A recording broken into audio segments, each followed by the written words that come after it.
ક્યારે કોઈને એવી રીતે પ્રેમ થયું છે કે જેમાં શબ્દો ઓછા પડે પણ દિલની ધડકન બધું કહી જાય?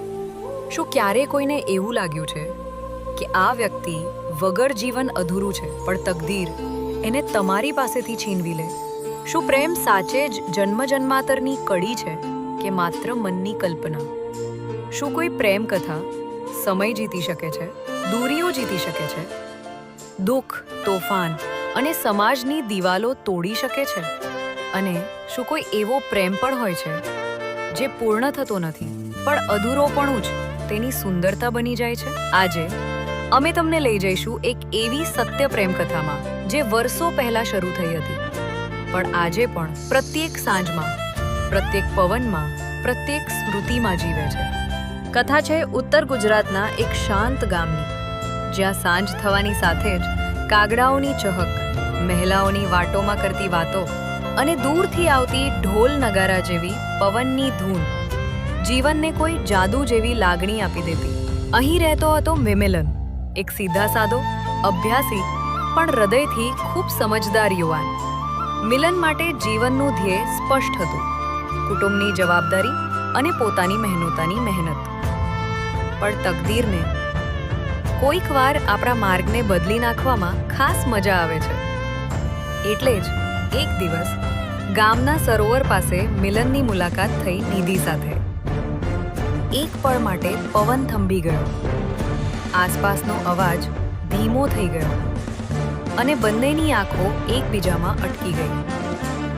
કોઈ મહેસૂસ થાય તેવી, કોઈ ન કહેલી લાગણીઓનું આરંભ તે દિવસે લખાઈ ગયો. નિધિ શહેરમાં અભ્યાસ કરતી, ખૂબ બોલકી, હસમુખી અને જીવન માટે અત્યંત આશાવાદી.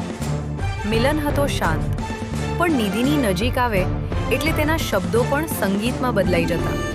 બંને દર સાંજે સરોવર પાસે મળતા. નિધિ એ દિવસની વાતો કરતી, મિલન મોડી હસીને સાંભળતો અને બે દિલો વચ્ચે ધીમે ધીમે એવો બાંધછોડ બનતો ગયો જે કોઈને દેખાતો નહોતો પણ બંનેને ઊંડે સુધી લાગતો હતો. પ્રેમની શરૂઆતમાં ફૂલ ખીલે એવું બધાને લાગે છે, પણ તકદીરના બગીચામાં કાંટા પણ ખીલે છે. મિલન અને નિધિનો સંબંધ દિલોની નજરે સુંદર હતો, પણ સમાજની નજરે વિરોધાભાસ. નિધિનું પરિવાર શહેરનું, આર્થિક રીતે સમૃદ્ધ અને પ્રતિષ્ઠિત. મિલન ગામનું, મધ્યમ વર્ગનું, પુરુષાર્થમાં વિશ્વાસ રાખતો. પણ સમાજ માટે આ આખી તુલના જ સૌથી મોટો અપરાધ. જ્યારે નિધિએ હિંમતપૂર્વક પોતાના માતા પિતા સામે મિલન વિશે વાત કરી તો ઘરમાં શાંતિના બદલે તોફાન ફાટી નીકળ્યું. ગામનો છોકરો, આર્થિક રીતે તમે બંને મેર ખાઓ, જગત શું કહેશે? આ પ્રશ્નો નિધિના ઘરમાં રોજના સંઘર્ષ બની ગયા. એક સાંજે નિધિ રડતી રડતી સરોવર પર આવી. મિલનના મનમાં હજારો પ્રશ્નો, પણ સામેના આંસુ બધું કહી ગયા. નિધિએ ધીમેથી કહ્યું, મિલન, મારા માટે તારી સાથે જીવવું એ જ સ્વપ્ન છે, પણ ઘરવાળાઓ મારી સામે સ્ટેન્ડ નથી લઈ રહ્યા. હું તને છોડવા માંગતી નથી, પણ પરિવાર અને સમાજની સામે આ લડાઈ હું એકલી નથી જીતી શકતી. મિલનના હૃદયમાં કોઈએ કડક પથ્થર મૂક્યો હોય એમ લાગ્યું. પણ પ્રેમ ક્યારેક આપણા પોતાના હૃદયને દુઃખ આપીને પણ સમજી લેવાનું શીખવે છે. મિલને એક જ વાક્ય કહ્યું, જો તારો આનંદ મારા વગર છે તો હું એ જ સ્વીકારીશ. તે રાતે બે હૃદયો તૂટી ગયા, પણ પ્રેમ તૂટ્યો નહીં. વર્ષો વીત્યા. મિલન જીવનમાં આગળ વધ્યો, કામમાં વ્યસ્ત રહ્યો, પણ નિધિનું સ્મિત હજુ પણ તેના દિવસના દરિયા પર તરંગ જેવી આવતું. નિધિનું લગ્ન થયું, શહેરમાં વસવાટ, પણ ક્યારેક કોઈ ગીત સાંભળે, કોઈ સુગંધ આવે, કોઈ સાંજ સરોવર જેવી થાય તો મિલનની યાદ હૃદયના અવાજને સ્પર્શી જવાતી. કોઈએ પ્રશ્ન કર્યો કે આ પ્રેમ પૂર્ણ કેમ ના થયો?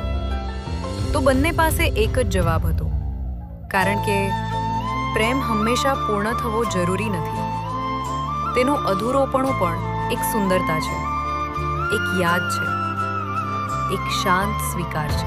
આ પ્રેમ કથા એવી નથી જેમાં કોઈ ફિલ્મી તડકો છે કે મોટી મોટી પ્રતિજ્ઞાઓ.